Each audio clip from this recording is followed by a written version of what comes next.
Que dire aujourd'hui de la situation, on va dire, en termes de climat politique en France, avec, au fond, cette succession d'affaires? On a parlé d'appartements de tel ministre, on a parlé des cigares d'un autre, de rémunération de Madame Boutin. Qu'est-ce qui se passe en ce moment au sein du gouvernement? Est-ce que vous n'êtes pas un peu dans une mauvaise passe?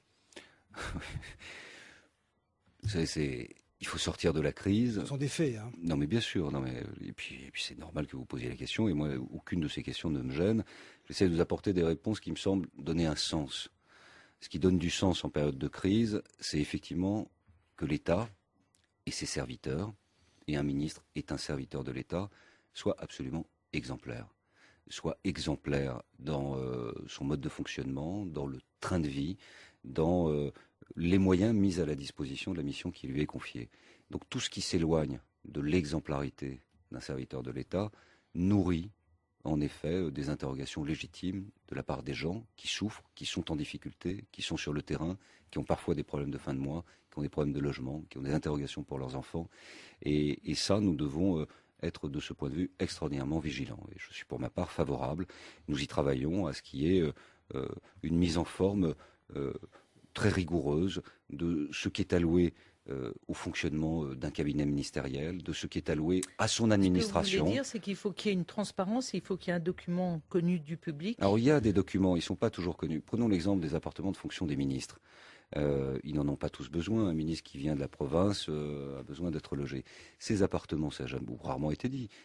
Le ministre titulaire de ce poste, qui n'est pas à plaindre, personne ne pousse quelqu'un à être ministre. C'est un serviteur de l'État. Sa fonction, elle est à durée déterminée. Il part dans 6 mois, il part dans 1 an, il part dans 2 ans. Par exemple, sur ces appartements de fonction, les gens payent la taxe d'habitation et c'est fiscalisé en avantage en nature. Ce n'était pas le cas il y a certaines années. Mais on voit bien qu'il y a des règles, et puis après il y a le contournement des règles. On s'en sert pour loger un proche, ou voilà. On a l'impression qu'au bout d'un certain moment, on s'éloigne de ce que de la définition que j'évoquais de l'exemplarité de l'État.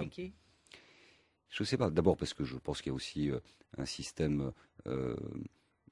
Au fond, un politique aujourd'hui, qu'il soit dans l'opposition ou qu'il soit au pouvoir, il a l'intimité d'un poisson rouge dans un bocal. Il doit le savoir. Il doit le savoir sur sa vie privée, il doit le savoir sur sa vie publique, et il doit, de ce point de vue, se mettre en conformité d'offrir la plus grande transparence dans l'exercice de ses missions. Donc je ne peux pas vous dire autre chose que tout ce qui s'éloigne de cela me choque. Tout ce qui va aller dans le renforcement de l'exemplarité, de la transparence des méthodes et de l'application de ces méthodes. Et une fois que ces règles sont mises sur la table, connues de tous, alors il faut être implacable dans les éventuelles sanctions.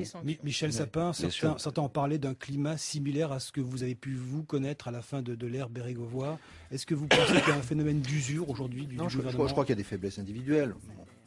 Que chaque individu fasse son chemin. Oui. Mais il y a surtout une faiblesse collective. Où est la faiblesse collective?